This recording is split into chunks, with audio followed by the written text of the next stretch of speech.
Hey YouTube, I'm back with another video. Today we're going to be taking a look at a relatively unique product. So this is the ORICO docking station with an M.2 SSD enclosure. And this M.2 SSD enclosure is what really kind of makes this docking station. This is a USB-C based docking station. We've looked at similar docks on the channel before, but what really sets this one apart from the competition is the inclusion of a M.2 enclosure, so you can have an attached storage to the docking station. So what's in the box here, you guys can see, so you do get kind of a, let me see, is this an instruction? Yeah, so it kind of shows you the instructions on how to install the SSD drive.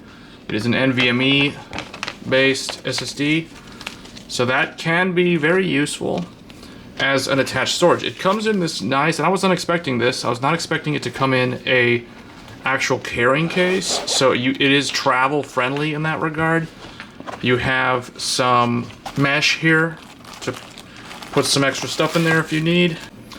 Okay, so after unboxing everything, this is what came in the included box. So you get the M.2 heatsink with the tray, as well as several thermal pads here for top and bottom cooling for your M.2 drive, a USB-C 10 gigabit USB-C to USB-C cable, so it's 10 gig, so that's really good. So this is what you will use to connect the dock to your laptop or your PC. Make sure you are using a 10 gigabit port on the actual computer to take advantage of the higher speed and throughput. You also get these two included screw toolless mechanisms here. What this is for attaching the M.2 heatsink and the M.2 to the actual dock itself. So let's go over the dock. So the docking station is pretty straightforward. On the front you have a USB-C 10 gig, a USB Type A 10 gig, which is relatively rare. Then you have two USB 5 gig Type A, pretty standard stuff. You have your full-sized SD card reader, as well as a trans flash, which is also known as micro SD. So you have micro SD and full-size SD on the front here. And then moving along to the sides, you have some ventilation for the M.2 drive, and there's nothing here. And then on the back, you have a 3.5 millimeter combo headphone and microphone jack, a full 1 gigabit LAN port for wired internet connection, very useful for laptops that connect to this, for example, if you have a LAN connected to this dock. A DisplayPort 1.4, so you can do 8K 30 or 4K 60 off of the DisplayPort. Same deal on the HDMI port, you can do 4K 60 or 8K 30 on the HDMI. And then you have a PC input USB-C port here. This is where you will plug the computer into the docking station from this cable.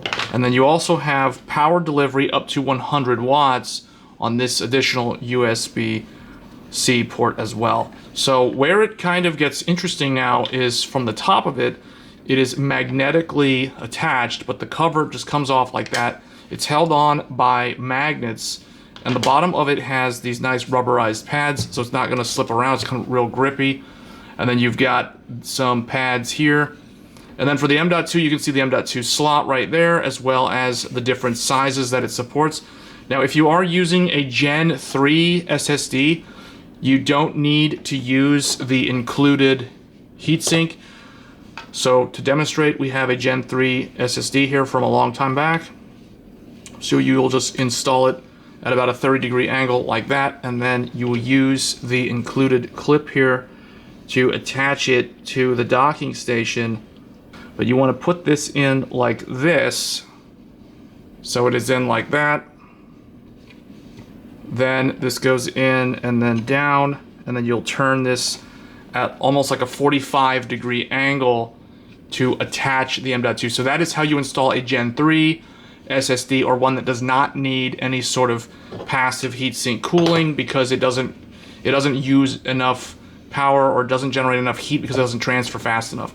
So that is for most standard Gen 3 SSDs. But if you have a Gen 4 or a higher performing SSD and you want to install the heatsink or install to the heatsink, how would you do that? So the process is very straightforward. To do that, you take the included heatsink. There are these two aluminum tabs. You kind of just pull on them and then it just kind of opens up like that. So you can see the aluminum heatsink here as well as the carrier tray down here. So they give you some thermal pads with multiple thicknesses.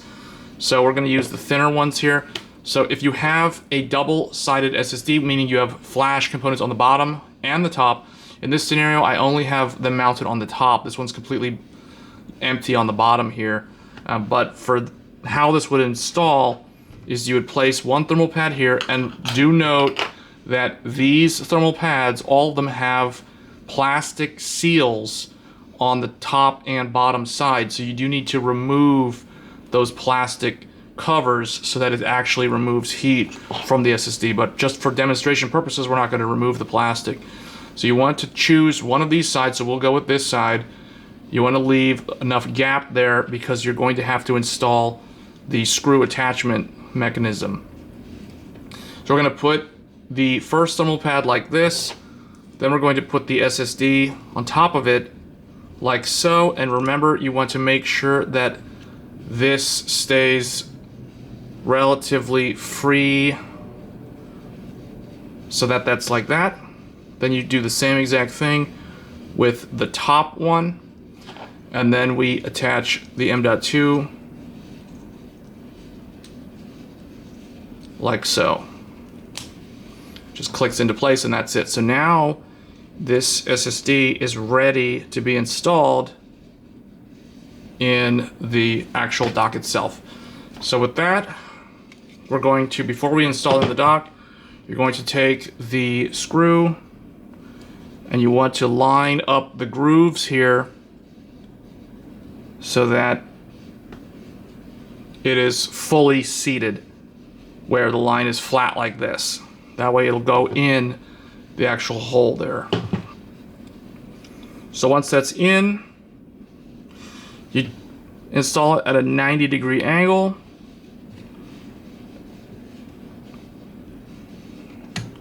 And it goes down.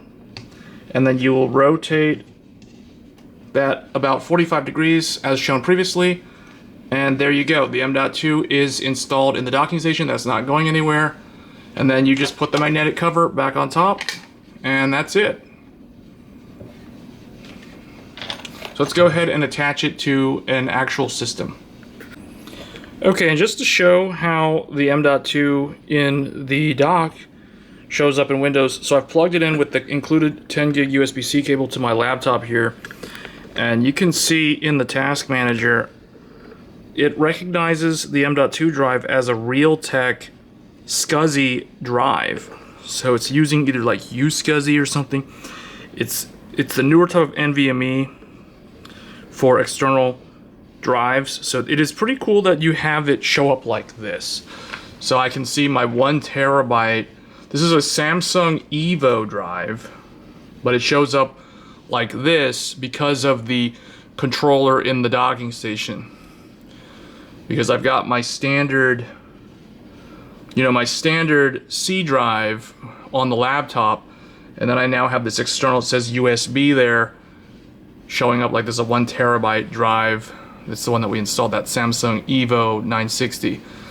So that is how you take advantage of the storage. Okay, so I've gone ahead and I've plugged in a DisplayPort 4K 60 monitor, an HDMI 1080p 60 monitor that I just had laying around, and then I also plugged in a switch port here with a LAN 1 gig internet connection there as well. And you guys can see we have LAN internet connection down there. So we have a 1080p monitor over here, and let me just move this over so I can show you guys it is fully integrated in. So we have the 4K monitor up top, is a big 27-inch 4K, and then we have the laptop screen as well. So that is a look at the ORICO 12-in-1 docking station. You can use an external NVMe drive with it. It works great. It's plug and play. I don't need to use and the really nice thing about it is I don't need an actual AC adapter. However, if you want to do that, it does do 100 watt power delivery. So you can use this to charge a laptop if you have power delivery connected to it. Okay, so lastly, we'll demonstrate the power charging capability.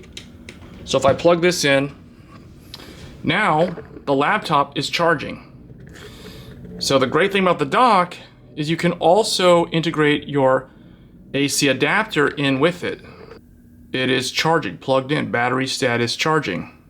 So in conclusion, this is a great travel companion, and you can integrate it with your AC adapter if you have a USB-C type laptop. So great for Ultrabooks, great for even older laptops that don't have USB 4, for example, or Thunderbolt. So I think this is a really good choice for the mobile worker and people who have to go into like business meetings and things like that, or doing presentations, because I think this is a pretty good one to give you a lot of options. Even the inclusion of micro SD and full-size SD is great. So anyway, guys, let me know your thoughts on the ORICO 12-in-1 docking station. I think it's a great choice. I like the small form factor, and the inclusion of the external flash storage capability via an SSD NVMe drive is a really nice choice. Let me know your thoughts in the comments below, and I will see you guys in the next one. Thanks.